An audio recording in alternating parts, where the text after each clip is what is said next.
Selamat datang di Herbal Channel. Yang kali ini kita akan membahas mengenai OHT atau obat herbal terstandar dan fitofarmaka. Obat herbal terstandar, fitofarmaka. Apa itu OHT? Apa itu fitofarmaka? Kalau kita menganalisa mengenai biodiversitas atau biodiversity tanaman obat di Indonesia, Indonesia kaya akan mega biodiversities, kaya akan genetic resources.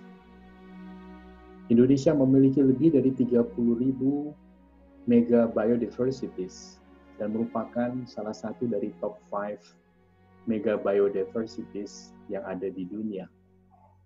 Dari genetic resources, khususnya tanaman ini, sudah dikembangkan menjadi traditional knowledge dan diidentifikasi ada medicinal plants atau tanaman obat yang berjumlah 2.670,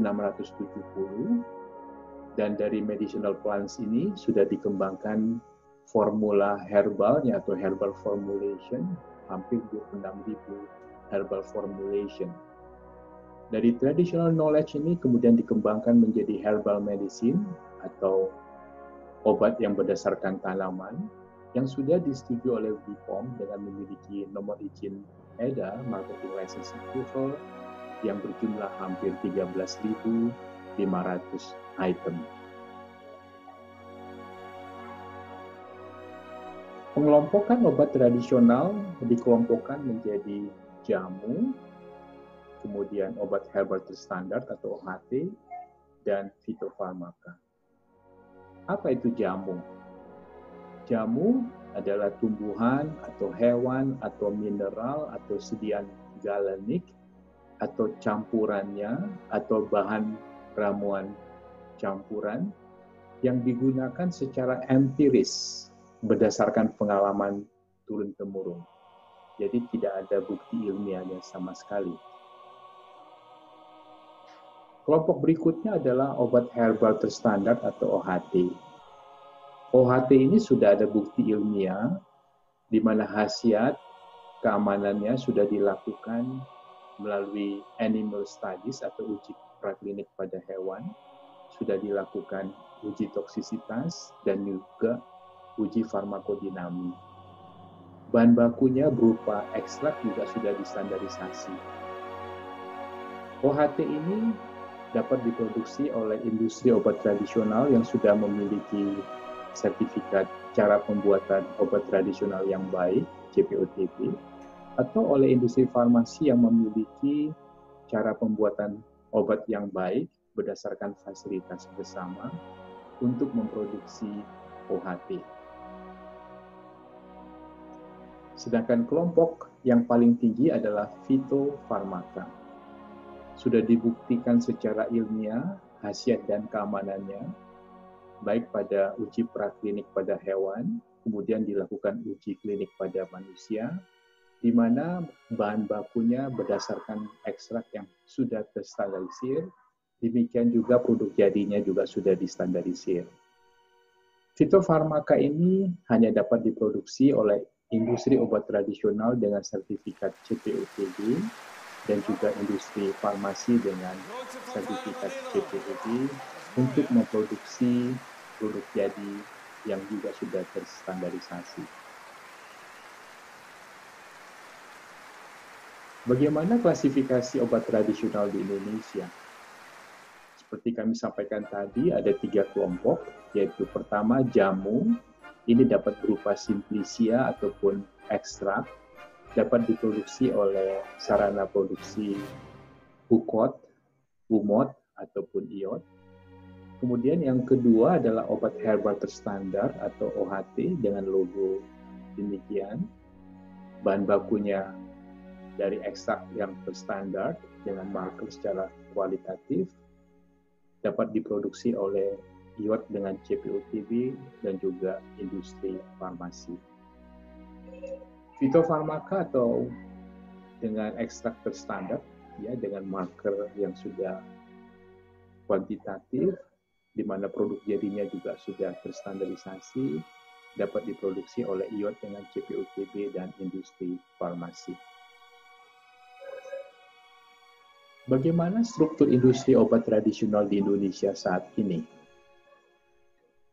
Klasifikasi industri obat tradisional dapat dikelompokkan sebagai berikut. Yang pertama adalah industri ekstrak bahan alam atau IEBA yang khusus memproduksi ekstrak. Kemudian industri obat tradisional dapat memproduksi semua bentuk sediaan. Kemudian usaha kecil obat tradisional bisa memproduksi semua bentuk sediaan kecuali tablet dan effervescent. Usaha mikro obat tradisional ini hanya bisa memproduksi bentuk sediaan berupa param, tapel, pilis, cairan obat luar, dan sediaan dengan rajangan. IEBA ini jumlahnya ada 12 industri, IOT 129, UKOT 708, dan UMOT 356. Jadi sebagian besar pelaku usaha di obat tradisional ini adalah sebagai UKOT dan UMOT.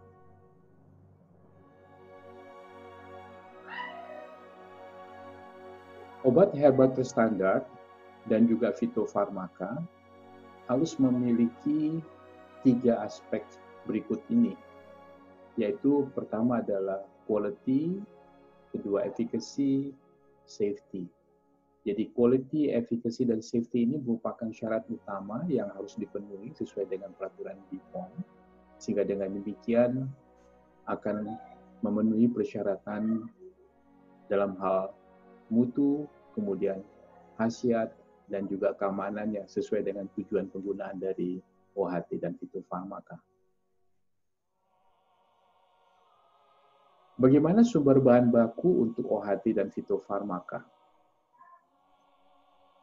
Kebutuhan bahan baku OHT dan fitofarmaka dapat disuplai oleh industri ekstrak bahan alam dalam bentuk ekstrak. Ini dapat digunakan untuk OHT dan juga fitofarmaka. Beberapa industri obat tradisional juga memiliki fasilitas ekstraksi dan fractionation tersendiri, sehingga mereka dapat menggunakan dari internal resources untuk memproduksi OHT dan fitofarmaka. Bahan baku OHT dan fitofarmaka, jadi OHT ini dari ekstrak dengan marker tertentu secara kualitatif dengan Certificate of Analysis. Sedangkan untuk fitofarmaka dapat berupa ekstrak atau fraksinya dengan marker yang sudah ditentukan secara kuantitatif yang juga sudah memiliki Certificate of Analysis. Penelitian dan pengembangan OHT dan fitofarmaka saat ini di Indonesia. Jumlah obat tradisional yang beredar di Indonesia mulai dari jamu dengan logo seperti ini, berjumlah lebih dari 11.000, kemudian obat herbal terstandar dengan logo seperti ini, baru 71. Dan fitofarmaka dengan logo seperti ini, hanya 24. Jadi dari segi jumlah, OHT dan fitofarmaka ini masih sangat minim. Potensi obat herbal terstandar dan fitofarmaka. Kalau kita lihat kaskade mulai dari tanaman, simplicia, ekstrak, fraction, bioactive fraction, dan juga active compound, maka mulai dari jamu ini, jamu bisa dengan bahan baku simplicia dan juga ekstrak, kemudian OHT dan fitofarmaka ini bahan bakunya harus dari ekstrak atau fraksi dari ekstrak. Penelitiannya memang memerlukan expertise yang tinggi yang mungkin tidak dimiliki oleh industri obat tradisional, sehingga perlu kerjasama dengan perguruan tinggi dan institusi yang memiliki resources tersebut agar jamu ini bisa ditingkatkan atau di-upgrade menjadi OHT dan fitofarmaka. Sehingga perlu adanya kolaborasi antara akademik, bisnis, government, community, dan innovator atau kolaborasi ABGCI. academic, business, government, community, dan innovator. Mengapa fitofarmaka itu diperlukan? Mengapa OHT diperlukan? Kalau kita melihat slide ini, kalau obat tradisional itu masih sebagai jamu, ya, hanya berdasarkan penggunaan secara empiris, turun-temurun, belum didukung oleh bukti ilmiah yang memadai, sulit untuk digunakan oleh tenaga kesehatan dan juga fasilitas kesehatan di rumah sakit ataupun di puskesmas. Gap inilah yang perlu diisi. Nah, gap ini dapat diisi, dijembatani dengan OHT dan fitofarmaka, sehingga obat tradisional bisa digunakan oleh tenaga kesehatan dan di fasilitas kesehatan karena OHT dan fitofarmaka ini sudah dilakukan uji preklinik pada hewan dan juga uji klinik pada manusia.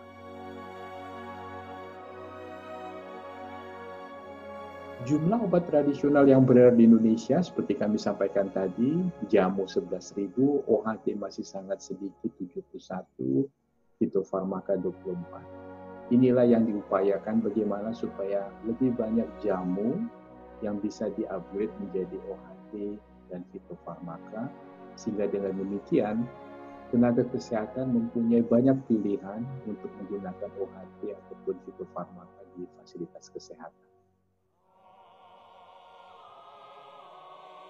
BPOM sudah memfasilitasi pembentukan dari konsorsium percepatan dan pengembangan fitofarmaka.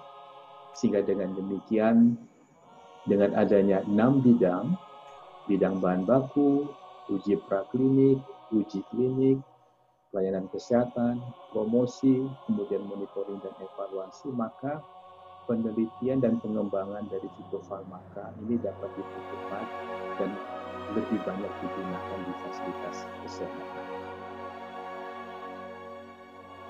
Berapa besar biaya penelitian OHT dan fitofarmaka?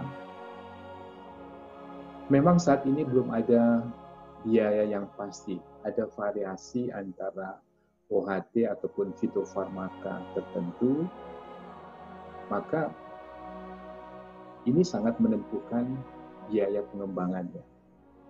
Berdasarkan dari penelitian ataupun analisa yang kami lakukan, dapat diestimasikan biaya uji fitofarmaka itu terdiri dari beberapa aspek. Pertama, uji toksisitas akut, uji toksisitas subkronik, mungkin juga diperlukan uji toksisitas kronik pada hewan. Kalau ini dilakukan secara lengkap, belum termasuk uji toksisitas khusus, ini sudah diperkirakan membutuhkan biaya sekitar 400 juta rupiah. Demikian juga uji farmakodinami pada hewan, ini diperkirakan besarnya 200 juta rupiah. Sehingga uji praklinik ini diperkirakan biayanya sebesar 600 juta rupiah. Kalau uji toksisitas dan uji farmakodinami ini hasilnya baik, maka dapat dilanjutkan dengan uji klinik pada manusia. Oleh karena uji klinik pada manusia ini disarankan untuk tidak langsung head-to-head, jadi memilih untuk melalui tahapan uji klinik on top, maka pada tahapan ini diperkirakan biayanya akan mengeluarkan biaya sebesar 1,6 miliar. Kalau hasil uji klinik on top ini baik, barulah kita berani untuk melakukan uji klinik head-to-head yang dibandingkan dengan obat standar, obat konvensional standar, dan ini diperkirakan biayanya 1,6 miliar. Jadi kalau kita sum up, diperlukan biaya sebesar 3,8 miliar. Ini belum termasuk biaya pengembangan formula, uji stabilitas akseleratif, kemudian uji akseleritas stabilitas real time, ya, kemudian juga pengembangan laboratorium lainnya, misalnya ekstraksi, fraksinasi, maka kalau itu diperkirakan sekitar 200 juta rupiah, maka total biaya yang diperlukan untuk menghasilkan satu uji fitofarmaka dalam waktu 1-3 tahun katakan, itu memerlukan biaya sekitar 4 miliar rupiah. Oleh karena biaya pengembangan fitofarmaka yang mahal, maka tidak heran kalau fitofarmaka ini lebih banyak diteliti, dibiayai oleh industri farmasi, blue chip industri farmasi ketimbang industri obat tradisional. Apalagi Bukot atau Umot tidak ada yang memproduksi fitofarmaka. Bisa dilihat di sini blue chip industri farmasi yang sekarang ini banyak meneliti fitofarmaka, Dexamedica terutama, kemudian Kalbe, Pentoscan, Kimia Farma, Papros, Soho, Konimex.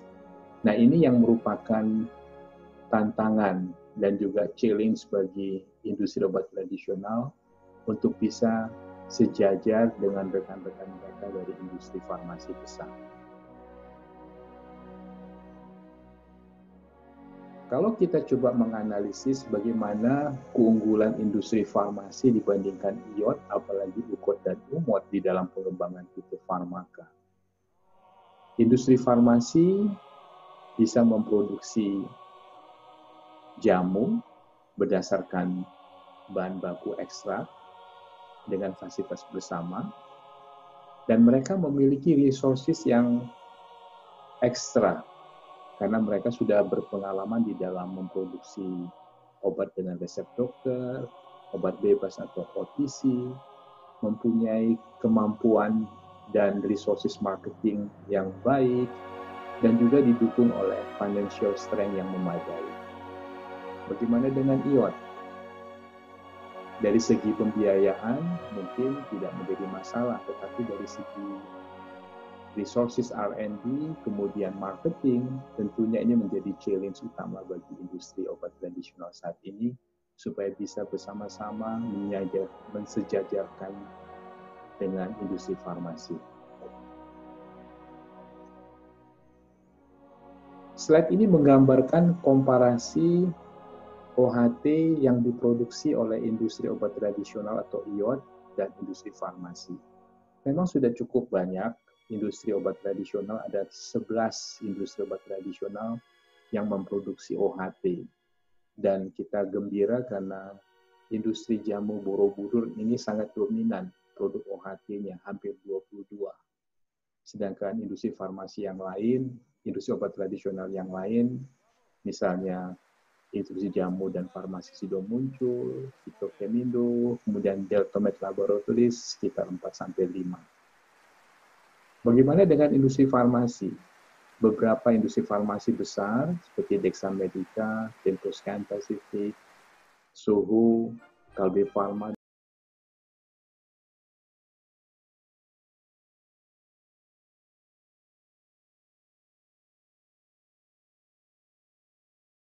obat tradisional baru 2 yang memproduksi fitofarmaka, Nyonya Menir dan Royal Medical Pharma Lab. Hanya 2 dan 1 fitofarmaka, sangat-sangat sedikit. Sedangkan industri farmasi sudah cukup banyak, yaitu Dexamedica, Veron, Papos, Kimia Farma, terutama Dexamedica Group yang terdiri dari Dexa dan Veron.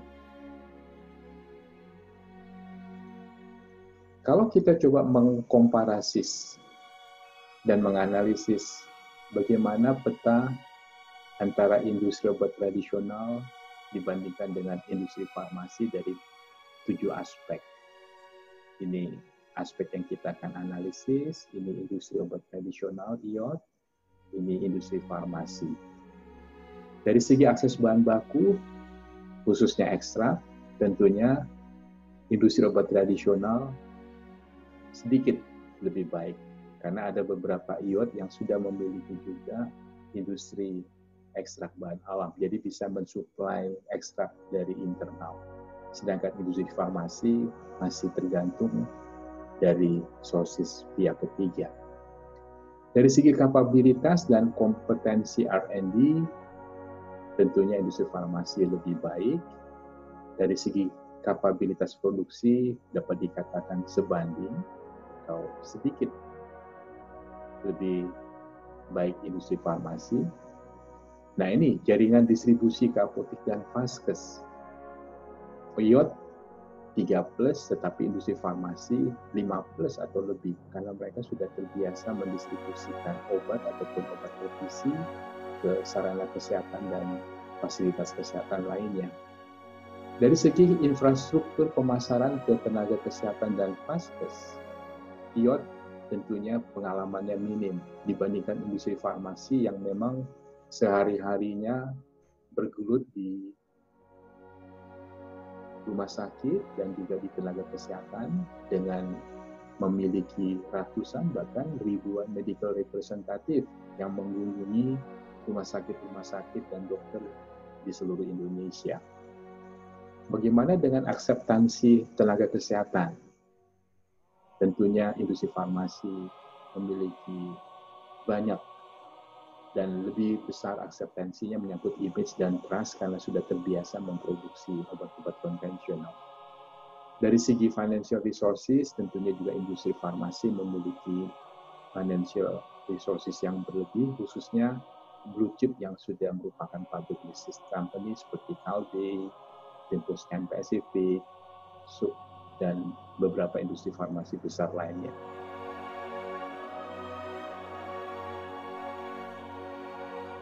Tantangan dan peluang OHT fitofarmaka.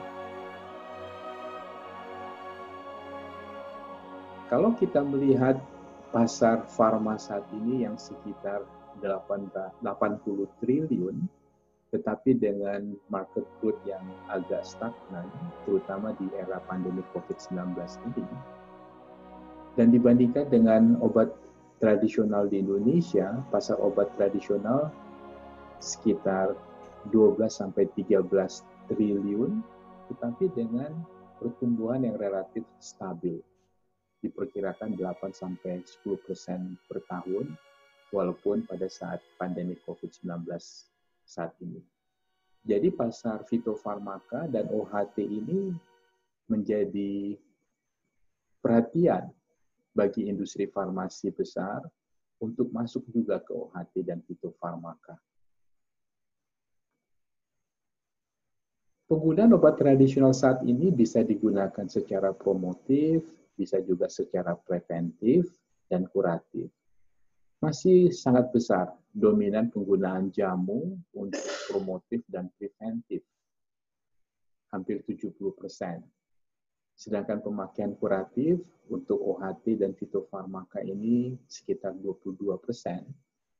Beberapa produk OHT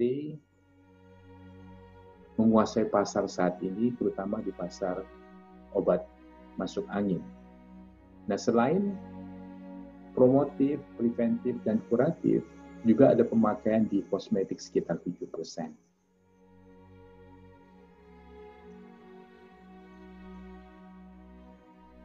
Bagaimana peran OHT dan fitofarmaka? Apakah sebagai komplementer atau sebagai alternatif? Kalau sebagai alternatif, tentunya OHT dan fitofarmaka masih belum bisa menggantikan sepenuhnya obat-obat konvensional. Pertama, dari segi khasiat, juga dari segi jumlah obat yang sudah tersedia. Jadi, untuk menggantikan obat konvensional masih sangat jauh, kecuali kalau pengembangan fitofarmaka ini sangat agresif sehingga dalam waktu singkat bisa ditemukan dan dikembangkan OHT dan fitofarmaka baru, maka tentunya ada peluang untuk meningkatkan penggunaan OHT dan fitofarmaka ini di sarana kesehatan dan tenaga kesehatan. Tetapi untuk menjadi alternatif, ini menjadi challenge yang sangat besar. Namun kalau digunakan sebagai komplementer, sebagai conjunction therapy ataupun adjuvan terapi, fitofarmaka dan OHT ini mempunyai peluang lebih besar untuk digunakan bersama-sama dengan obat-obat konvensional. Potensi OHT dan fitofarmaka sangat didukung oleh Badan POM RI, kemudian juga Kementerian Kesehatan, dengan adanya Direktorat Pelayanan Kesehatan Tradisional yang mengencourage, mempromosikan penggunaan OHT dan fitofarmaka di kalangan tenaga kesehatan dan di fasilitas kesehatan. Demikian juga di bawah Direktorat Produksi dan Distribusi Kefarmasian disediakan alokasi dana untuk penggunaan OHT dan fitofarmaka di puskesmas dan rumah sakit umum pemerintah. Dan diharapkan dengan dimasukkannya OHT dan fitofarmaka ini pada formularium tradisional nasional ataupun di BPJS Fornas, maka peluang OHT dan fitofarmaka di masa mendatang itu sangat besar. Karena fitofarmaka ini masuk ke pasar yang lebih besar, tentunya akan berkembang, sehingga dengan demikian ini akan lebih mengencourage industri obat tradisional ataupun industri farmasi untuk mengembangkan OHT dan fitofarmaka. Bagaimana dengan prospek dan peluang OHT dan fitofarmaka? Kalau OHT dan fitofarmaka sudah memiliki kualitas yang baik, efikasi yang baik, safety yang baik, atau QS yang baik, kemudian secara klinik sudah terbukti, clinically proven, apalagi kalau sudah masuk di dalam formularium obat tradisional nasional, Fornas, sudah digunakan di BPJS dan herbal clinics, maka diharapkan di masa mendatang medical acceptance atau penerimaan di kalangan tenaga medis ini akan menjadi lebih baik. Demikian juga patient acceptance, penerimaan masyarakat untuk obat tradisional, OHT dan fitofarmaka ini akan lebih baik, sehingga dengan demikian secara integratif OHT dan fitofarmaka ini mempunyai prospek yang baik di masa mendatang. Kita melihat saat ini ada beberapa kelompok tenaga kesehatan dan juga fasilitas kesehatan yang sudah menggunakan OHT dan fitofarmaka. Ada Persatuan Dokter Herbal Indonesia atau PDHI, ada Perkumpulan Dokter Pengembang Obat Tradisional dan Jamu Indonesia atau PDPOCI, Perhimpunan Dokter Herbal Medik Indonesia atau PDHMI, Persatuan Kedokteran Komplementer dan Herbal Indonesia atau PKKHI. Nah, semuanya ini bisa mengencourage ataupun menginisiasi penggunaan OHT dan fitofarmaka ini di rumah sakit dan di puskesmas.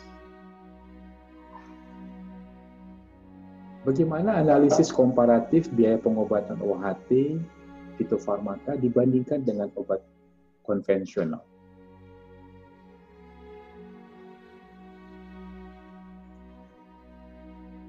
Pertama, kita coba untuk membandingkan cost of treatment untuk OHT ataupun fitofarmaka yang digunakan untuk chronic disease atau sebagai multiple dose.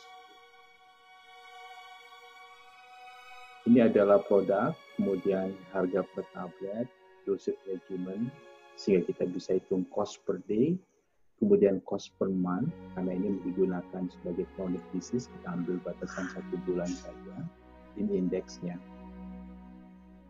Metformin sebagai obat konvensional, drug of choice untuk diabetes mellitus tipe 2, price per tabletnya Rp250, terus regimennya 3 kali 1, sehingga cost per day-nya adalah 750, dan cost per month 22.500. Ini kita sebut indeksnya 100. Sedangkan fitofarmaka OAD 50 atau oral antidiabetik 50, price per tabletnya 5.000, dosage regimennya 1 kali 1 atau once a day, OD, cost per day-nya 5.000, cost per month-nya 150.000. Dibandingkan dengan metformin, ini 666 indeksnya atau hampir 7 kali lebih mahal. Sedangkan fitofarmaka oral antidiabetik 100, ini price per tabletnya 12.000, 1 kali 1, sehingga cost per day-nya 12.000, tetapi cost per month-nya sudah 360.000. Dibandingkan dengan metformin, ini sudah indeksnya 1.600 atau 16 kali lebih mahal dibandingkan metformin. Bagaimana dengan cost of treatment untuk single dose for painkiller, ya, analgesic?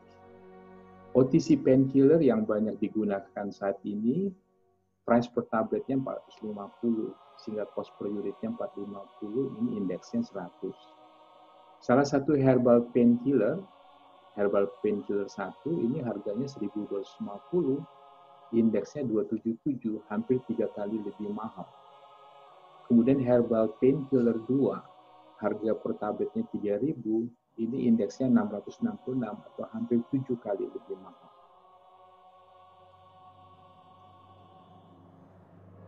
Nomenklatur.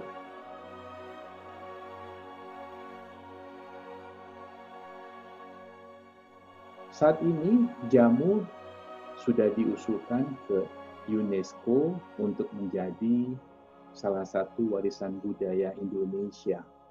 Karena kita khawatir jamu ini bisa juga diklaim oleh negara tetangga kita, dan ini menjadi challenge bagi kita untuk memenangkan jamu ini sebagai satu-satunya warisan budaya dari Indonesia. Kalau kita melihat seperti yang sudah dijelaskan pada awal, pengelompokan obat tradisional itu pertama adalah jamu yang digunakan secara empiris, tidak ada bukti ilmiahnya, jadi berdasarkan turun-temurun.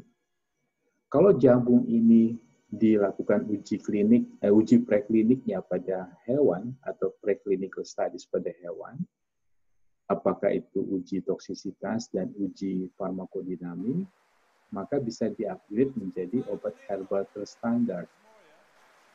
Definisi OHT ataupun obat herbal terstandar ini tidak ada di dunia lain, hanya ada di Indonesia, dan ini tidak ada yang mempermasalahkan.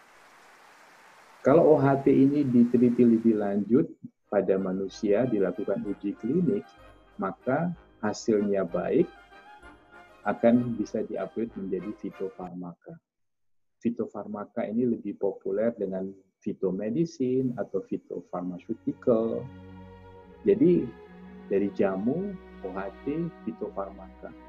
Pada OHT dan fitofarmaka ini tidak ada kata jamunya. Nah, sebagai alternatif, saya mengusulkan kalau jamu ini bisa dipakai pada jamu terstandar ataupun jamu farmaka. Jadi asal mulanya kan jamu.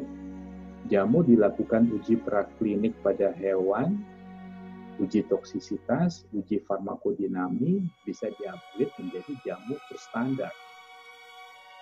Kalau kita klaim sebagai jamu terstandar, apakah ada yang mempermasalahkan? Saya kira tidak. Tinggal nanti bagaimana nomenklatur ini bisa disinkronisasikan dan direvisi.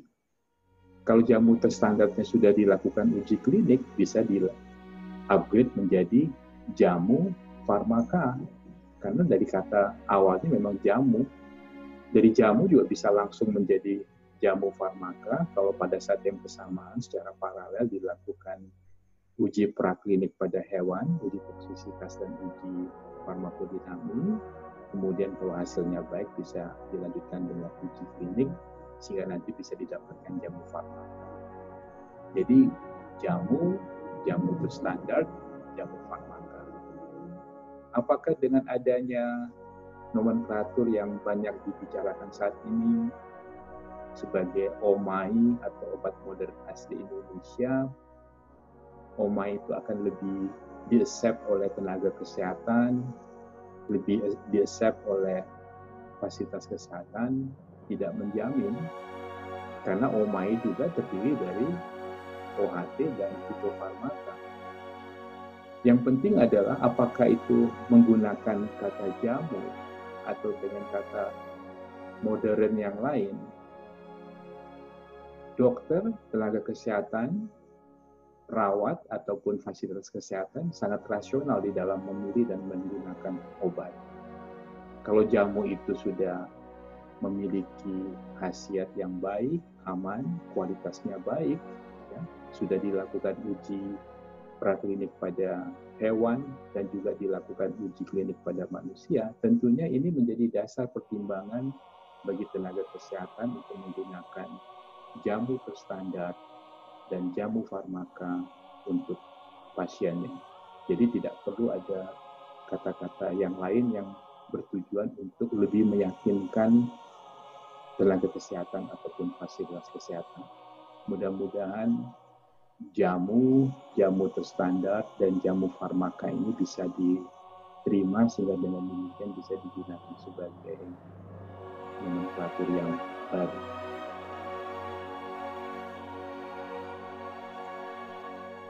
Kesimpulan dan saran.